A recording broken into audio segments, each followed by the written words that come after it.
Ari. It's a pleasure to be with you. I have to say that it was really a special thing when Ari called me to ask me to think about doing a program. So I'm grateful to you and to Mark Michael Epstein, who's an extraordinary scholar at Vassar, who made the contact. And I'm very grateful to him as well. Um, because I might be an unexpected speaker for you. I am a medievalist.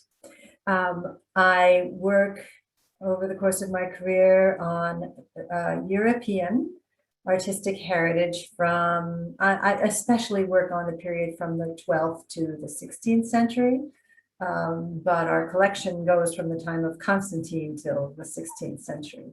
And in my own work, I've always been interested in that, what I call the sweet spot, where artistic creativity and spirituality meet. And so as a result, I not only am fascinated by medieval Christian art, which is, of course, most of what survives, but by Jewish artistic heritage, as well as Islamic artistic heritage. So the other thing that I have done a lot of in my career is to work on artistic culture that arises out of urban centers. So I was involved in an exhibition about medieval Nuremberg, about Prague, and as you heard, about Jerusalem and Colmar. So obviously, I'm sure all of you are aware of the important role that Jewish communities played throughout the medieval period in the artistic and cultural stories of those cities. So I'm almost unable to read Hebrew. I can make out the letters on the top of a dreidel, and that's pretty much what it comes down to. So I have to rely on others. But I'm interested in what was made, what's been preserved, and what those things look like, what these objects look like, and what they tell us about the culture and the history of the place from which they came and the people who owned them. So we're going to look, as I already said, at 3 books over the course of 3 days, and we will touch on things that interest me and I hope will interest you. We cannot cover everything, but because the books aren't giving up all their secrets, and they may never give up all of their secrets, but the life of a book and the lives of people who own them is what fascinates me. So the first book we will be looking at is what we call the Cloisters Hebrew Bible. It was made in 14th century Spain, specifically in Castile, and very likely in Toledo. I called this lecture A Crown for the Cloisters because very precious Bibles were sometimes kind of given the nickname of Keter, or crown. So I like to think of this as a special crown for the cloisters. This will be our focus today. And just to give you a sneak preview, tomorrow we will be looking at this 15th century North Italian illuminated copy of Maimonides Mishneh Torah. This is a book that we own jointly with the Israel Museum. Well, I should say we own half the Mishneh Torah jointly with the Israel Museum, and the other half belongs to the Vatican Library. And the third book, which I've called the Baron's Bible, is a Pentateuch printed in Amsterdam, but then clad in silver in Wroclaw, in Breslau, in the 18th century, which has a very interesting story as well. So today, I want to look at this extraordinarily rich and wonderful Castilian Bible. The Bibles of Spain were renowned in medieval Europe. Even the Ashkenaz, who might be disinclined to be so laudatory towards their Sephardi cousins, nonetheless, in this period, absolutely recognized how superb the Bibles were that were being made in Spain. And you see that here in this quotation from Meyer of Rothenburg from the end of the 13th century, referring to the superior and exact books of Spain. So what is this book about? You have to realize that this is all on parchment, page after page of parchment, over 400 pages of text. That's a lot of sheep. That's a very precious book just for the nature of the page on which the text is written. We can extrapolate from another example that it probably took about a year for this book to be made. And you see that it's combining ink and gold and tempera paint, right? The same thing that's used in Christian manuscripts at this time. This was a book that was made for household study. It's a study Bible.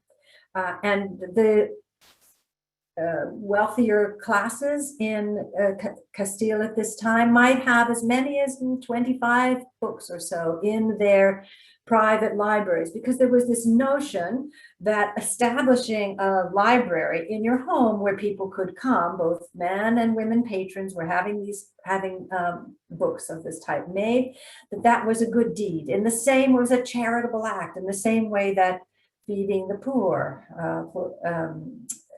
might be considered. So in order to make it, it's a group effort. In order to create a book like this, you first have to have the person who prepares the parchment, the parchmenter, and then you have the scribe, and the text itself, right? The biblical text is inside the frame, Then there's the illuminator who does the pretty decoration around the frames that you see on this page. Then there's a vocalizer who has to figure out how that's going to work throughout the text.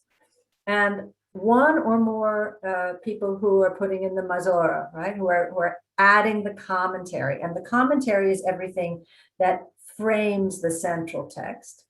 And then, of course, the person who does the binding. This book does not preserve its original binding. It's pretty rare to have books of this date still preserve their original binding, but you can see the wide margins on this page is actually very much reflective of a medieval aesthetic, that lots of breathing room for the text. And it's, in a way, it's its own kind of, we might not see it this way, but it's its own kind of ostentation, frankly, right? That if you have extra parchment that's just sitting looking beautiful and creamy around your text, right? As opposed to maybe you could have squeezed it into a book half of this size, but no, it's laid out and it dignifies the text to have this big frame around it, in the same way that a beautifully framed painting in your own house might have, right? Might have a wide, or a print might have a wide mat around it to suggest the importance of what's at the middle. Typical of Castile is this very square format, and specifically of Toledo. There are other things about the text itself that suggest that, but we probably won't go, we're not going to go into all of those details at this moment.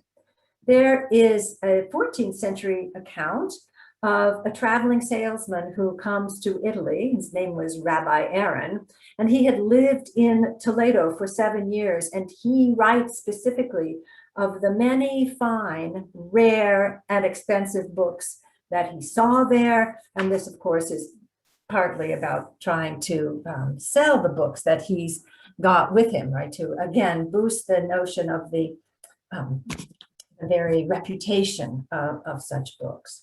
So what is the impact of a book like this? Well, a contemporary talks specifically about that, saying because of its beauty, the impression of this square script remains in the common sense and in the imagination. It has the beauty of the script itself, has an impact on your mind when you're looking at it and on your emotions, right? Reading while looking at pleasant forms and beautiful images and drawings quickens and stimulates the soul and strengthens its faculties. So this is a real statement about the power of a beautiful book to affect its reader. So what do you see when we look at these details?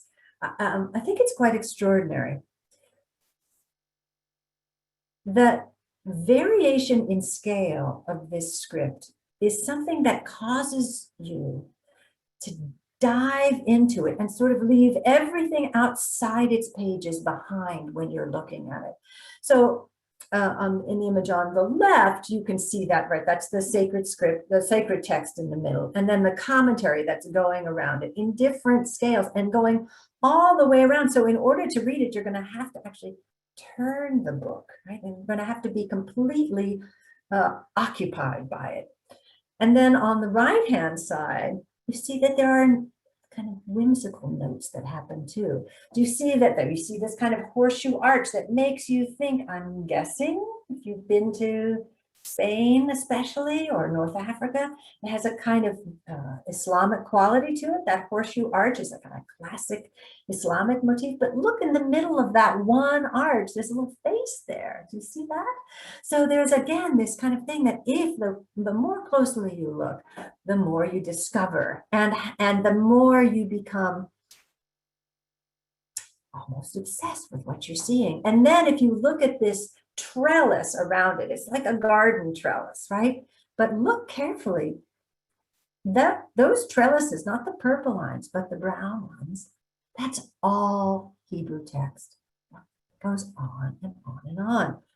So that there's a way in which the book occupies you in a way that perhaps just a straight Bible reading might not, right? Here we go again. Now you see the biblical text in the middle, and now we have this kind of elaborate pretzel work all around the outside. And it's been suggested that in this way, that commentary, those mazorim, are serving as visually as what's known as the fence around the Torah, right? The things that protect the law, the profound commentary that helps shape your understanding of the law. That this notion that is sort of part of the genealogy of sacred scripture, right? That passes from Moses to Joshua through the prophets and on down, that this notion that you should be deliberate in judgment, raise up many disciples, and make a fence around the Torah. And look at the kind of quiet elegance that this imparts to a page. And again, this creamy script is very, it's exuberant and spare at the same time. It's an amazing kind of combination of something that is rigorously held together and yet spills over in its fascination for the importance of this text. If we look at some of the comparable works, we see this again. This is a Bible, as you can see, that's in the British Library, probably made also in Toledo, probably a couple of decades before the Cloisters one. You see that, again, here we have this kind of quiet luxury built on geometry, right? There's no Christian influence in this manuscript. This kind of work in this particular manuscript in the British Library. It's coming right out of the Islamic world, out of this rational, mathematical aesthetic, where the words become tiles or textiles or a kind of carpet on the page. And on other pages in our manuscript, you can have this kind of rhythmic patterning. Do you see this? I wonder if some of you recognize this page, even without reading it, just from the format, because you could. So I'm going to show you my Gentile cheat sheet. This pattern is a brick over brick pattern, it's referred to. And if you look up what the text is, which is the Song of the Sea or the Song at the Sea, it's the song that is part of this biblical text that when the Hebrew people, in the Israelites, passed successfully out of Egypt, this is the song that is sung to God in recognition of that and the leaving behind of Pharaoh and his horsemen. And it is laid out this way repeatedly in manuscripts. And so you see that even on this cheat sheet that I use, you see they've used that same layout. It's well, if it were Christian manuscript, you'd call it canonical, right? It's halakha, I think, that causes it to be presented in just this kind of way. So this again, here is another example. You see now, you will recognize this page. even if you can't read the text, you can know from a distance, oh, they're showing, if you come to the Cloisters and we have it open to this page, you can see it across the room and say, oh, look, it's the Song of the Sea. In this case, this is an example that's preserved in the State Library in Munich. Again, of about the same period, and you can see, I think, the same aesthetic, the same spare, but exuberant is the word I keep wanting to use. But the aesthetics of this book, of the Cloisters book, are more complicated and therefore I think particularly interested, because in addition to this Islamic taste that you see in these pages with the decoration framing them, you also see pages like this one where the framing decoration is born of Christian example. This is this pure Christian influence in this blue and alternating blue and red pattern that's framing this particular page. And you can see that, I think, I hope, by comparison with the image that you see on the left, which is a fairly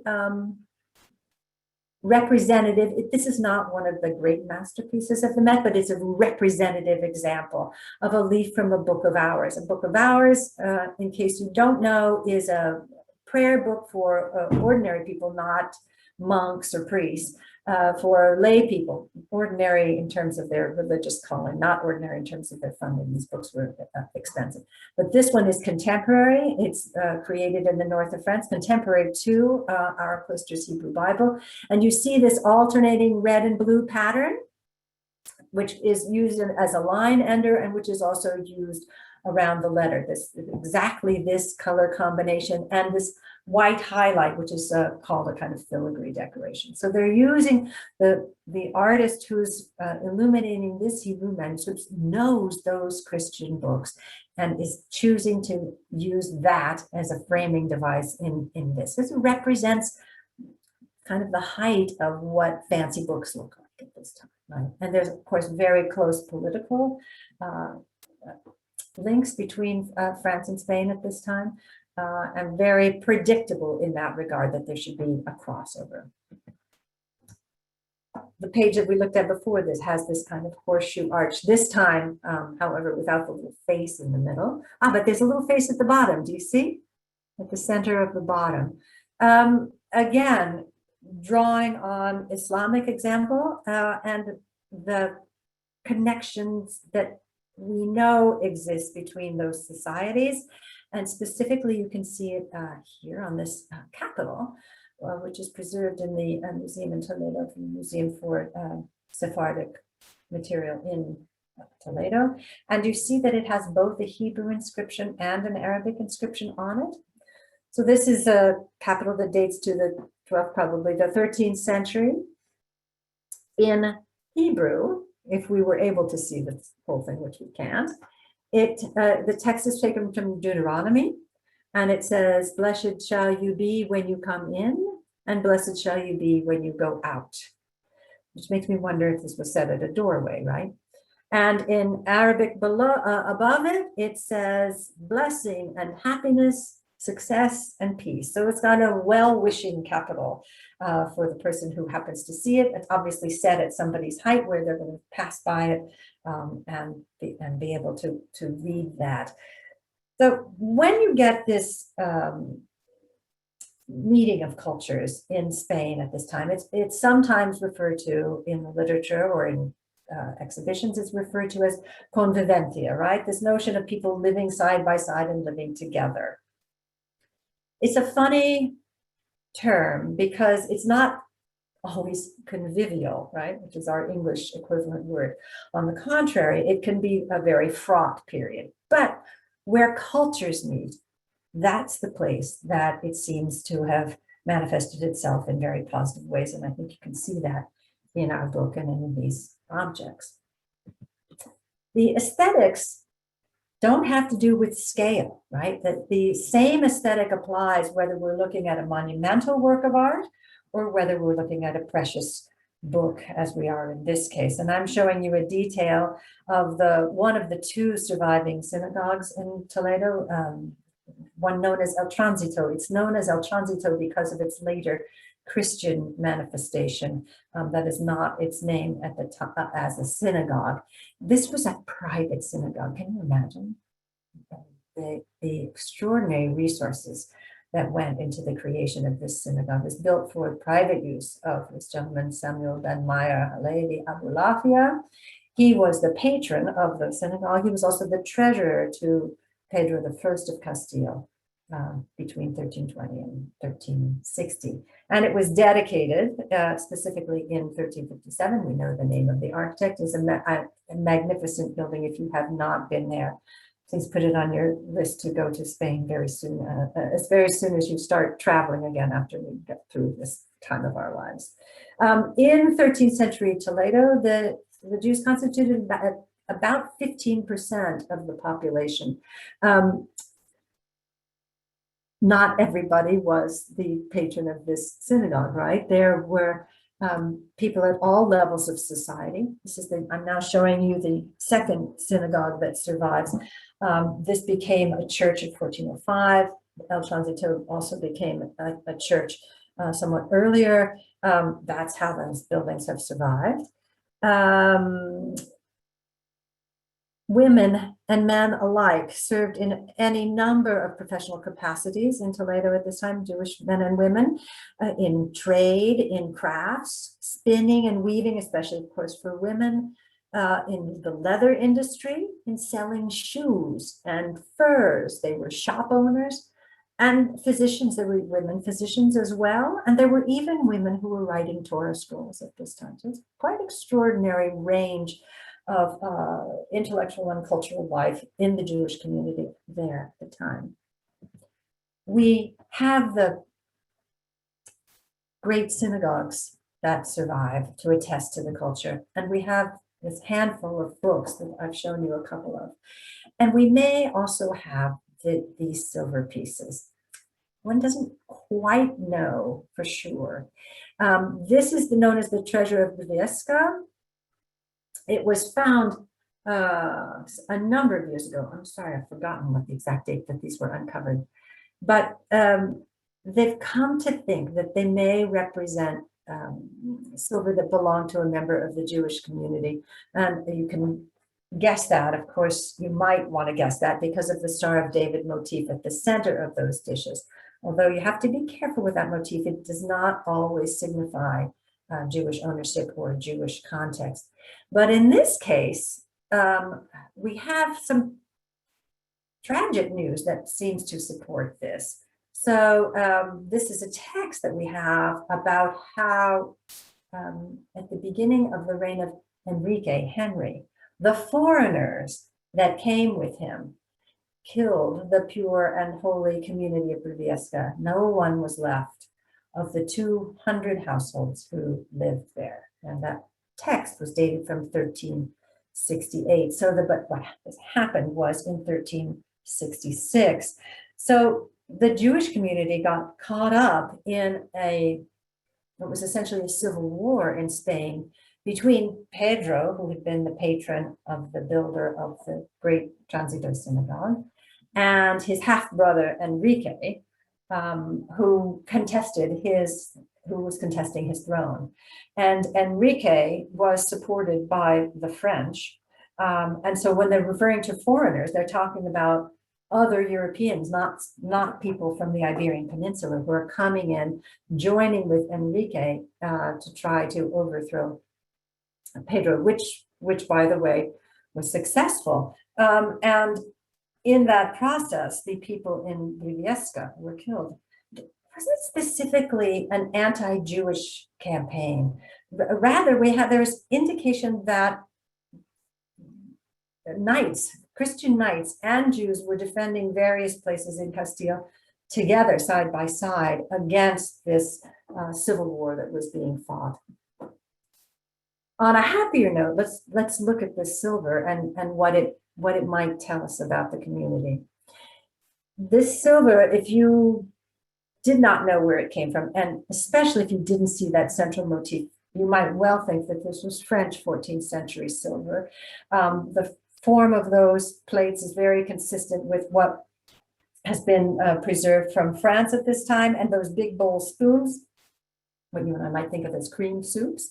Those are absolutely consistent also with 14th century silverwork, very fine silverwork in this case. And do you see that some of those bowls, especially this damaged one at the front left, is a bit deeper, almost like a deep saucer? Well, those are known in French inventories as anap, H-A-N-A-P, and they're used for wine. So this is not just plates. This is also something that you would use for wine. And we have some text from a rabbi, Isaac ben Solomon, from the mid 14th century, who says that it is an obligation to use the best red wine for a Seder. So they're having a debate about whether you should have red wine or white wine for the Seder. If you look at the illustrations in 14th century Haggadot, you can see kind of sometimes they show red, sometimes they show white. But here specifically, this particular rabbi is saying, no, you must use your best red wine.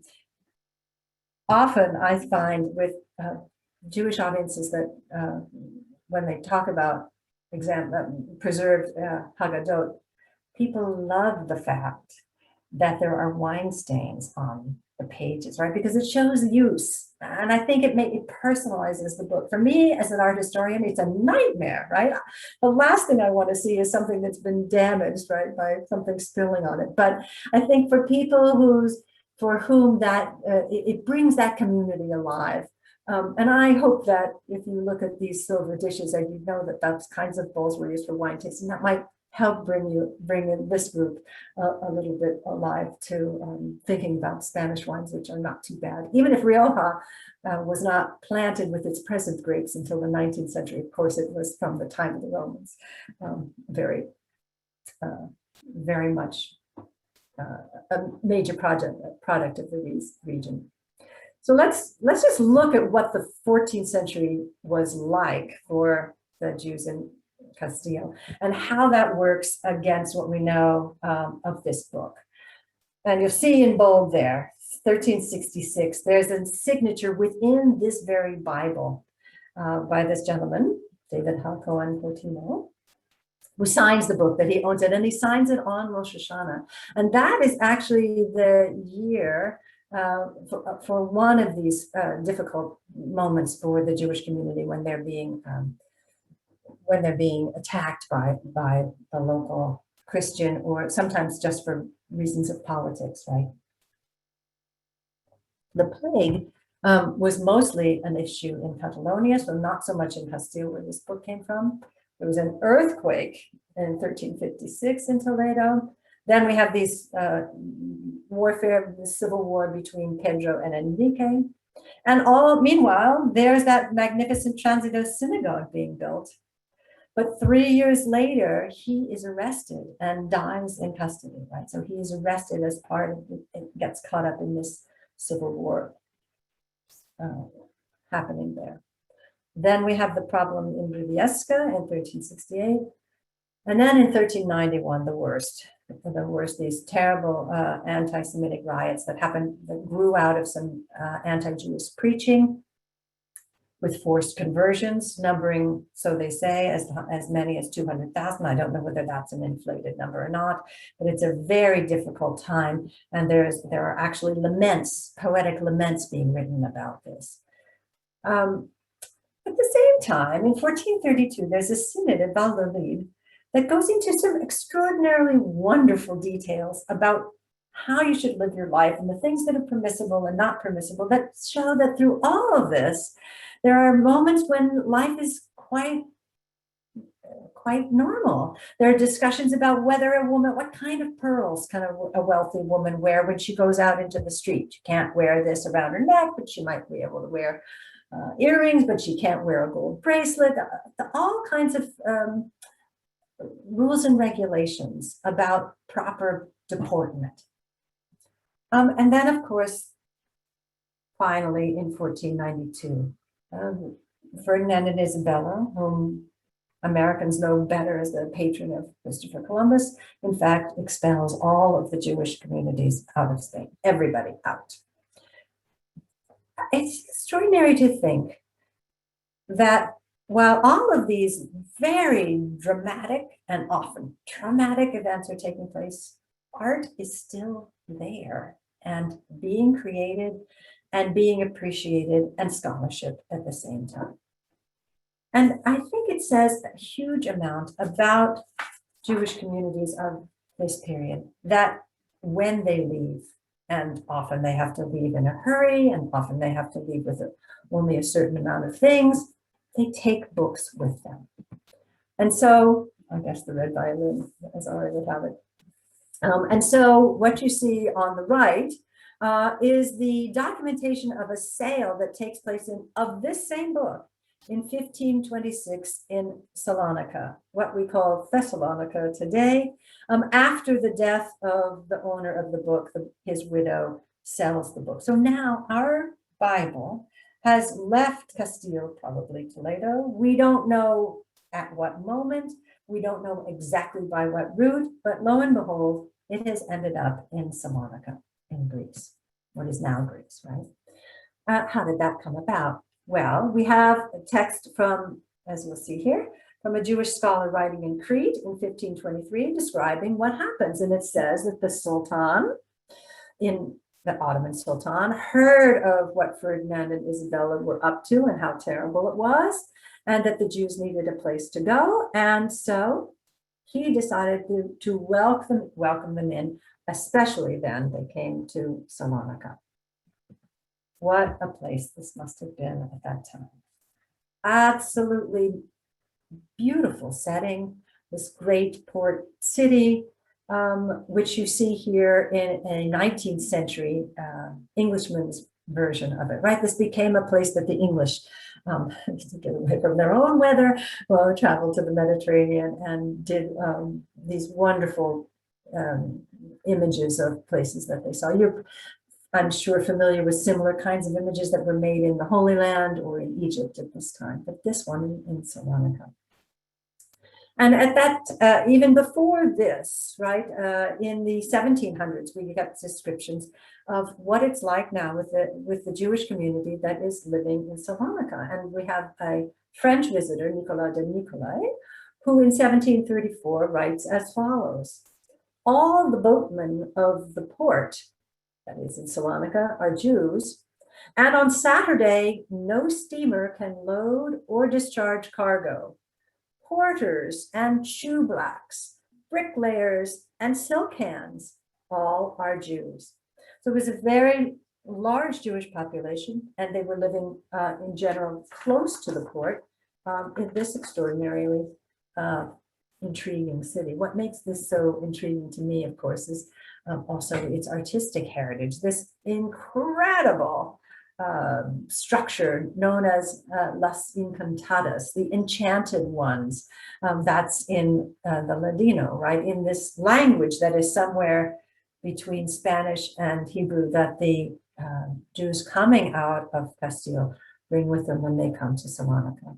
And this is an image done by James Stewart, another Scotsman, in about 1750 to 60. And it's showing this amazing classical structure, right? So the way that the houses worked, I guess it's kind of like California, right?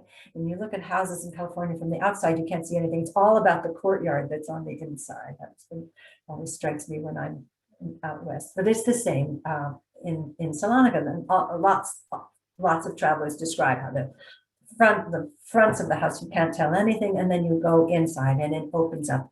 And this is one such inner courtyard, this extraordinary thing with this great classical structure and carvings on the top. It's set, the whole colonnade, the colonnade is 19 feet high, and the figures on top are 7 feet high each. How do I know that? Because in 1856, the French said, thank you very much, we'll take those to the Louvre, which is where you can see them today. But they were in the Jewish quarter in Salonica at the time.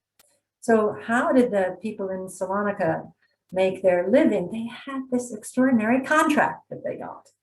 They had the contract from the Ottoman government to make all of the military uniforms for the Janissaries. The Janissaries were the mercenary troops of the Ottomans, and they made these wool uniforms, which you see here. You see these red and green outfit of the guy just to the left of the tent, especially, but he's especially noticeable. But they were known for the wool that they created in Salonica. They brought the wool into Salonica, then they wove it there, and for the bright dyes of these janissaries. So that they had a corner on the market for this, and that was an important source of income for the Jewish community. Now, not everything that was in Salonica was wool. There was also silk, and this is an extraordinarily rare piece that survives in the Israel Museum. Is this in the Jewish Museum in New York? I'm sorry. I think it's in the Jewish Museum in New York, but I'll tell you for sure next week. I forgot. I wrote the credit line down, but not the institution, so forgive me. Very rare to have such an early silk. This is a Torah curtain, thought to be from the 18th century. So the community, I refer to the community in the singular, but if you read various historians on the Jewish community of Salonica, they often refer to it in the plural, because people came to Salonica from a number of different places, and each of them retained their own synagogue, their own community within the larger town. So there were multiple communities, right? Each community has a synagogue, each synagogue has a school, each synagogue has a library, a place to train rabbis, its own charitable foundation, its own burial society. And in 1898, there's an English Jew who describes the Sabbath and the schools there. And he says, most characteristic is the marble flooring in these schools. The seats are movable benches and sometimes movable chairs. The Sicilians possess quite gorgeous purple or crimson armchairs. So he's talking about what he saw when he went into the synagogue that the Sicilians attended, as opposed to the one that the Castilians attended, right? Unless they made a stopover in Sicily on the way to Salonica. Accommodation for the female synagogue was none too abundant, he goes on to say. The galleries or corners reserved for them are scrupulously trellised or curtained off from the indiscreet gaze of the opposite sex. They were just like the shelters provided for the harem beauties in the theater boxes at Cairo. Of all the synagogues, the one of Aragon seemed the most picturesque. It is large, and the almamar is a lofty dais at the extreme west end, gallery high. The ark is also highly placed, and many elders sit on either side on a somewhat lower platform. So it gives you a sense of what these buildings felt like.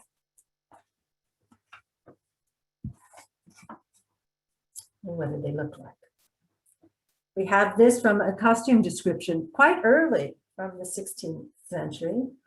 And it's referring to how the Jews dress. Their headgear is a saffron yellow turban, which you see here. Right? That of Greek Christians is blue, and that of the Turks is pure white. So by the difference in color, they may be known apart. So that's back to this French geographer that I mentioned to you earlier. Now, this is not rules that are imposed. This is what the habit of the people is, right? And the Jewish doctors like to wear these red hats, which you see on the left as a Jewish physician, right? And referring to what life was like in Salonica in the 1600s, a local rabbi says, except for conversation, there isn't much to do. So maybe not so much for him. But a Scotsman who visited in 1609 spoke about the city, saying it has a university for Jews. So there's this notion that people are well educated there or being trained there. And here you see that funny Scotsman.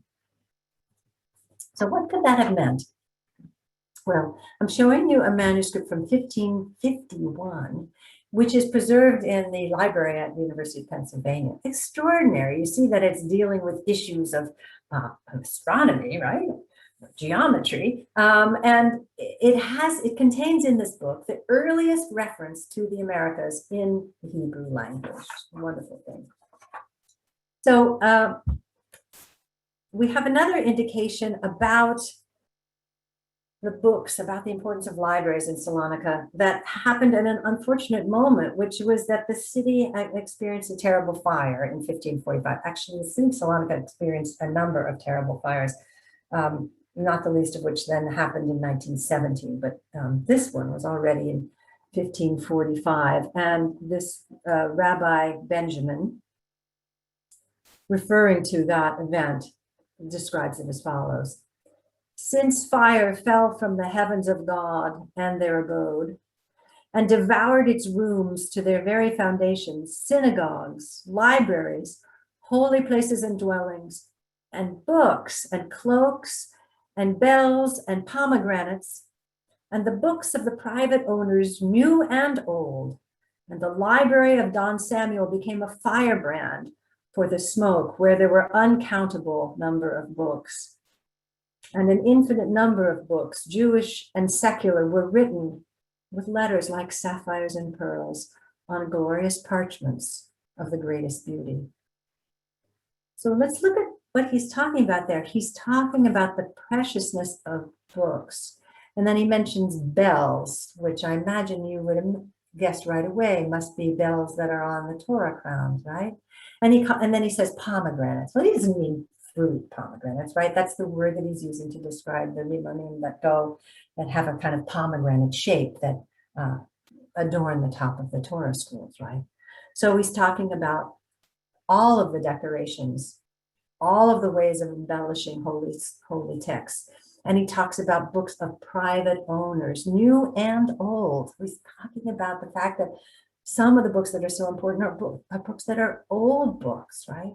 And then when he describes those books, whether they are sacred texts or whether they are secular texts, he compares the lettering to precious gems, to sapphires and to pearls, and talks about the beauty of the parchment, which we could see ourselves, right? In terms of what survives, we have to face the grim 19th century, to say nothing of the even grimmer 20th century. This is a Hanukkah that was made in Greece. It's dated 1867 to 68, belongs to the Jewish Museum in New York. It's not particularly distinguished by its form, right? It's distinguished by, I would say, by its rarity, because there isn't a lot that survives from Salonica. What happens over the course of the 19th century? Well, we get plagues in 1814. We get an earthquake in 1828, a month of earthquakes with aftershocks. We know that from a description of, we have descriptions of prayer services for relief from the earthquakes. We have Protestant missionaries showing up. Another plague in 1837, and that text, specifically, I read a memoir of a Ladino citizen of Salonica, and that plague in 1837 is specifically mentioned as something that provoked emigration out of Salonica. He talks about the quarantine measures that were put in place, interestingly enough. 1839, a fire on the first night of Rosh Hashanah. 1845, an outbreak of tuberculosis and pneumonia. They can't figure out what's causing the tuberculosis, and then they decide that actually women are wearing these robes that have a fur lining made out of some kind of nasty, not so great fur, some kind of weaselly kind of thing.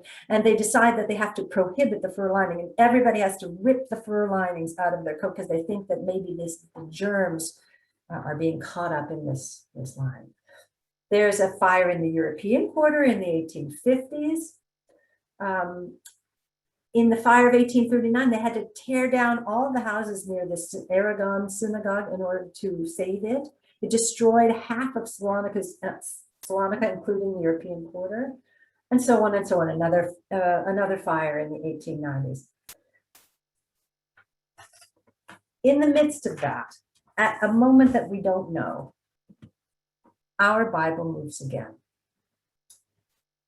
It moves to Cairo. I know it's there by 1905 because it's described in a book about, in an article about precious Hebrew manuscripts that are preserved. I said it's preserved in Cairo, it's preserved in Alexandria. It talks about the ones that are preserved in Cairo, but our one is mentioned then as specifically as being in Alexandria. This is the synagogue there, the Zaradel synagogue that was built in 1881. This no longer exists. This beautiful synagogue no longer exists.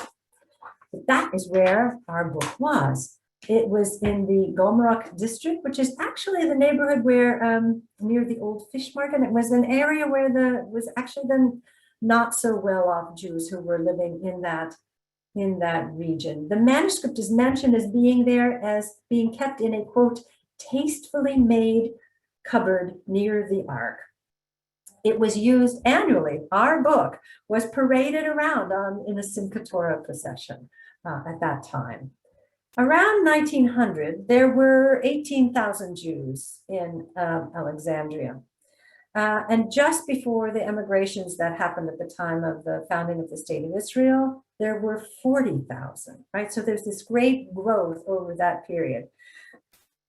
A number of them coming from Salonica. But when our book comes and who brings it, we don't know. Our book had last been recorded as a property of a family called Boton, B-O-T-O-N, which was a famous family of rabbis in Salonica.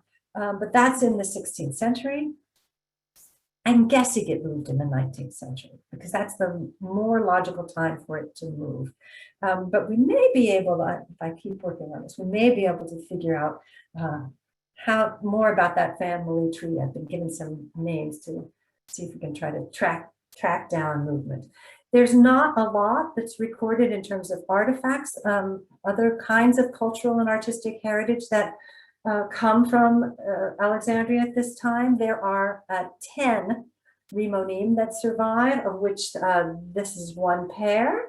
There's one Torah pointer that survives, a couple of menorah, silver lamps, but really not much to represent it. So in a sense, our later history of our book also represents Alexandria. There was a school founded next door to the synagogue where our book was in 1911, which curiously enough was opened by Jewish Freemasons at that time.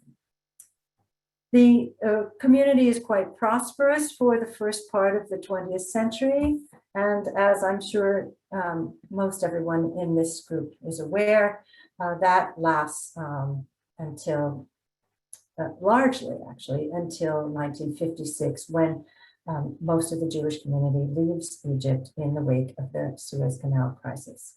You can see that if you look at the prow of that boat, it says Misr there in English lettering. That's the Arabic word for Egypt.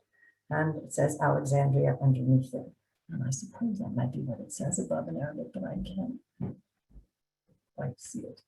That is presumably when our book leaves Egypt.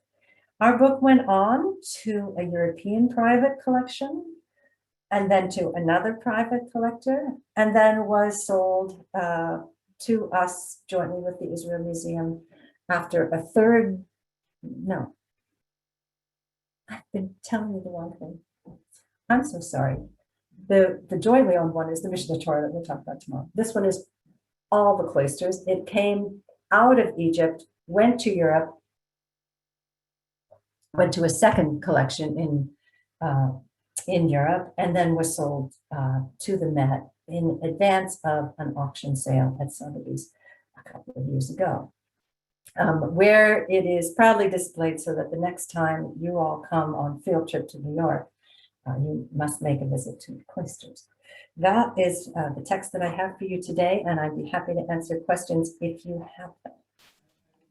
Thank you. Would you mind unsharing the screen, and we'll just take a few minutes Sure. to do some questions.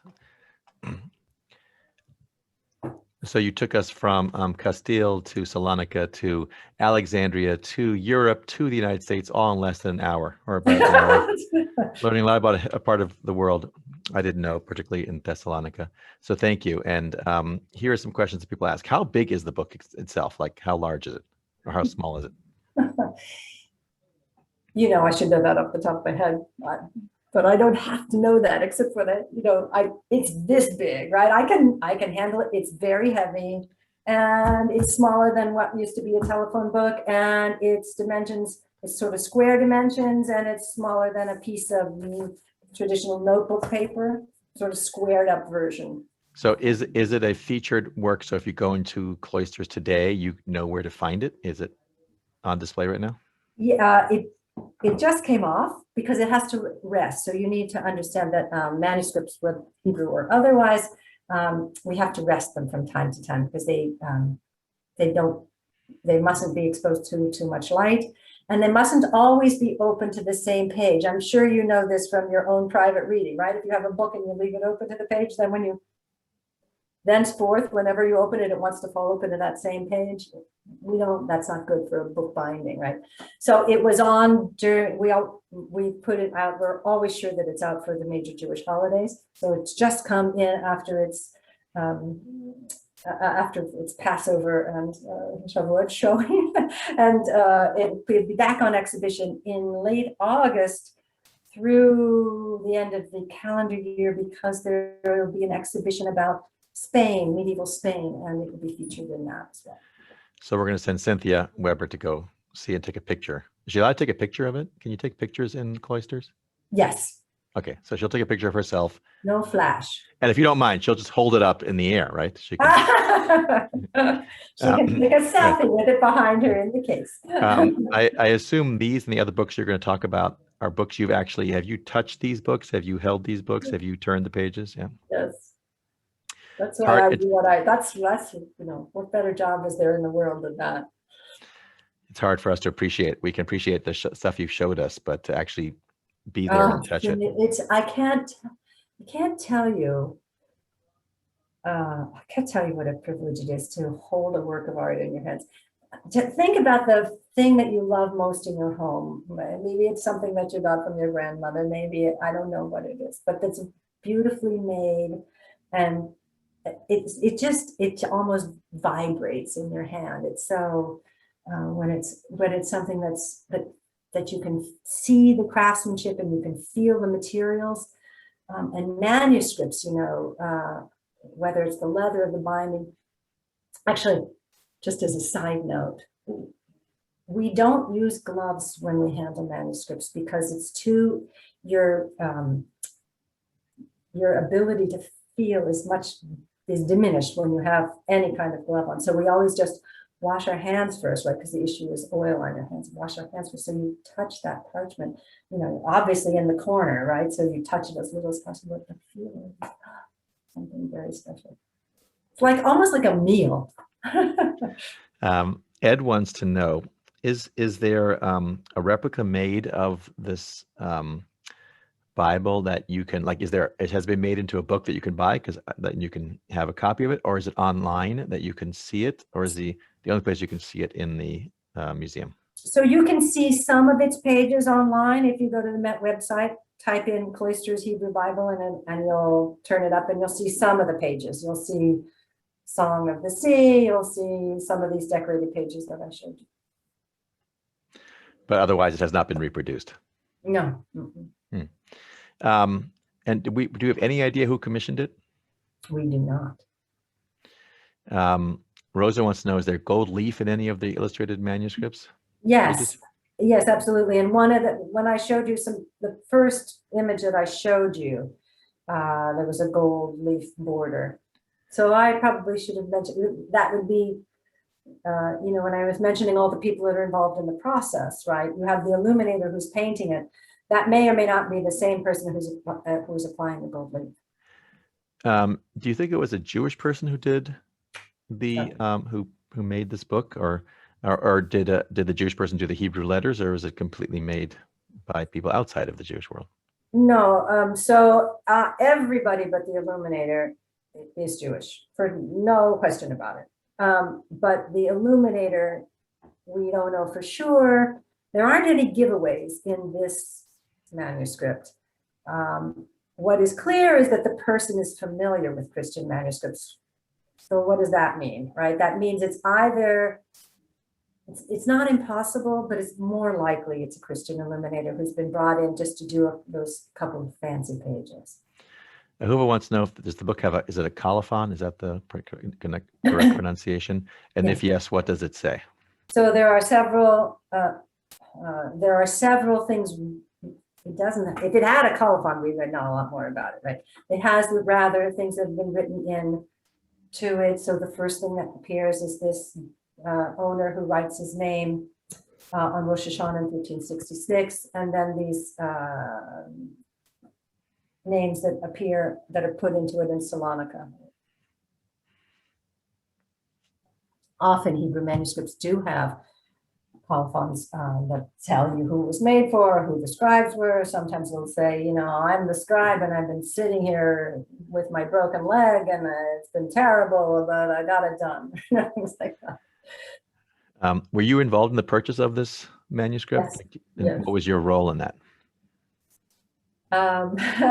So I was one of two curators involved. I and my colleague Melanie Holcomb, she was the co-curator with me for the Jerusalem exhibition, which some of you might have seen. We did that program together years ago with Jewish Theological Seminary on Jewish artistic heritage. We saw the book on a Friday morning, and I remember we went to Sotheby's to look at it, and after we finished, we were, you know, you try to look at it dispassionately, you try to be kind of, you know, intellectually interested, but cool, you know, try to be cool. And we left Sotheby's and we went to a Greek coffee shop. I said, make sure it's a Greek coffee shop. We don't want anybody hearing us talk about this Hebrew manuscript who might then tell Sotheby's we're interested. No, we've got to go to a Greek coffee shop. So we went to a Greek coffee shop and we sat down and we were just practically shaking because we were so thrilled by it. But then, you know, it's Friday morning and the thing is coming up for sale. I don't remember if it was Monday or Tuesday the following week. And you really use up a fair amount of your political capital if you try to get a purchase of that size through in that amount of urgency, right? That is not an easy thing to have happen. But this book speaks so strongly for itself. So our role was to write about it in an email in the most compelling way we could think of. I remember because I had to get on a train to Washington to see my son. We had to get all of that going, and representatives of the administration that we wrote to on Friday went to see the book on Sunday morning. And I guess it was Monday or Tuesday that we knew we were going to really try for this, and it worked. And it was. So was there a bidding war for this, and how much did you end up paying for it? I'm sorry, but I can never tell you how much. If it's a public auction, you'll always know how much we paid for something. But this was a private sale before the auction, so I'm not in a position to tell you. But was there competition then to get it? I don't know. That's a question for Sharon Mintz. I just know what we did. Right? Bernice wants to know, when you make these purchases like this book, I mean, where do the funds come from? You and I talked briefly before the program, right. But is it from a specific donor, or is it from a general fund or a specific fund within the Mets? Right. So the answer in general could be D, all of the above, any of the above, right? So purchases happen from dedicated funds. Purchases happen through dedicated endowments. And in this case, the Cloisters has dedicated funds that were established by John D. Rockefeller Jr. When the Cloisters opened in 1938. And So acquisitions that are made for the cloisters, generally speaking, not always, often come through those funds, but those funds are not unlimited. And we never have enough for all that I would say want, but I would not say want, I would say need, others might say want. But what's extraordinary, I'm pretty proud of what we've been able to do in terms of Hebrew books, even in the absence of an endowment that specifically supports either Judaica or Hebrew books. But it's challenging because certain other institutions have endowments that support the acquisition of Judaica, and I wish we did.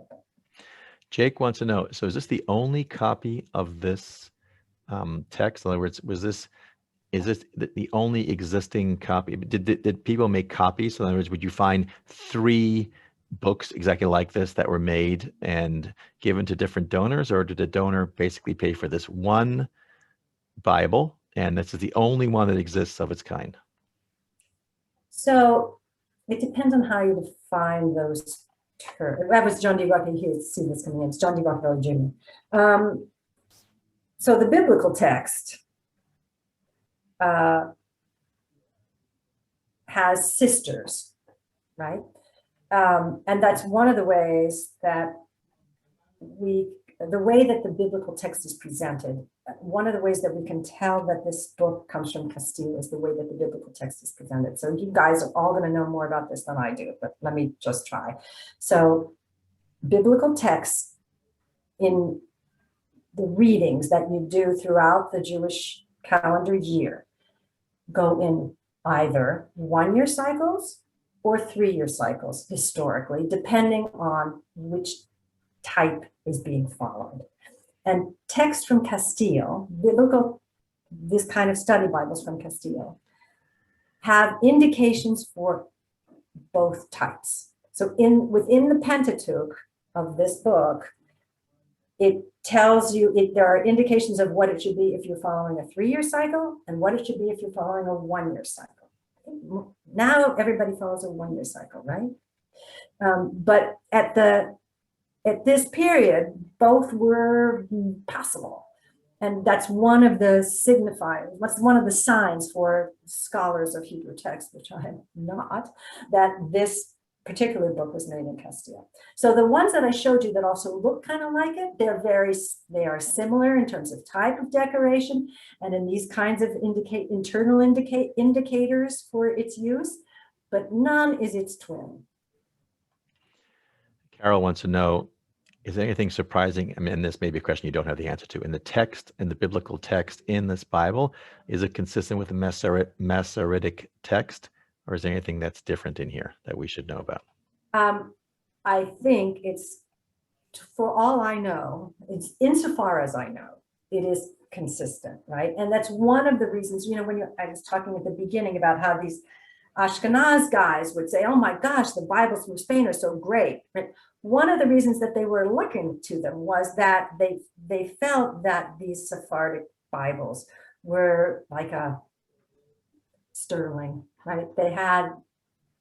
They were not flawed. They were authoritative. Last question, because we're out of time, is the micrographic text. Mm-hmm. I don't think I've seen that before. So what is in this micrographic text? What was it? What does it add to the biblical text? What do they put in there? Like all kinds of things, right? There will be indications of how many times does this Hebrew word, whatever it might be, occur in the Bible at all? Like that kind of detail, this kind of deep analysis of the text and what it's about. Gosh, I think we're out of time, but I assume that this is what you're going to do for us in the next 2 meetings, tomorrow and Thursday. You're going to take us through a text, like tomorrow's Maimonides, and you're going to take us through where the text came from and how eventually it got to the Met and the history of the communities around it. Is that correct? Is that a correct assumption? Yes. Tomorrow we're going to spend more time looking at at the text, my grandson just got up from the nap, making noises in the background. Tomorrow we're going to be looking at the decoration is quite different, and we're going to be looking more at the decoration and what that might tell us about the Jewish community within the larger Christian community at that time. And then we're going to look at where the book ends up after a long kind of absence, where it ends up in the 19th and 20th century. Okay. Well, thank you, everybody. Thank you, Barbara, for this tour of a great book that most of us probably have never heard of and never seen. I'd be interested, actually, we'll see if anybody who has visited the Cloisters or lives in New York has ever seen this before. I know that people, when they go to Cloisters, now look for it. So I guess now we know if you want to see the book, like Ahuva wants to see it, she's got to go before a major Jewish holiday. So that's good to know. Well, that's good to know. Like not a random date in June or July is my guess. Well, not this year. Depends on the year.